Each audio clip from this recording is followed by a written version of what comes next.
جائے، زندگی نبی کی غلامی میں گزار کے جائے، جب وہ بندہ قبر کے اندر چلا جائے اس کے پاس نبی کی غلامی کی سند موجود ہو، اس بندے کے ساتھ معاملہ کیا ہوگا؟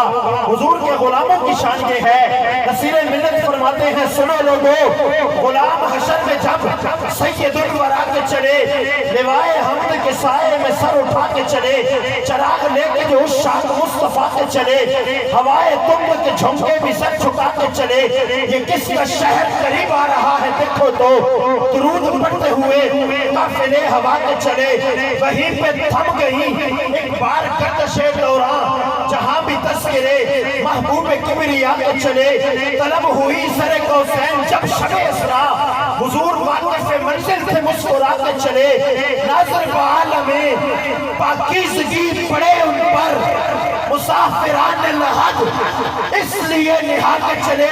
آخری مصرے پہ ہر بندے کا ایمان اور عقیدہ موجود ہے، میرے حضور کی شان یہ ہے، نصیر ملت فرماتے ہیں لوگوں ایمان یہ ہے، یقین کامل یہ ہے، نصیر کون ہے ان کے سوا؟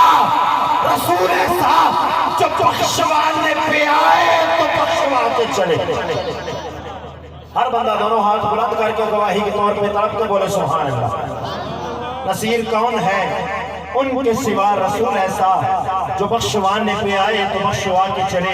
شکر کروں فخر کتنا کروں، تیرے کرم نے مجھے فائز المرام کیا، بنا کے رحمت عالم کا امتی مجھ کو خطا سے پہلے ہی بخشش کا اہتمام کیا۔ نصیر کون ہے ان کے سوا؟ رسول ایسا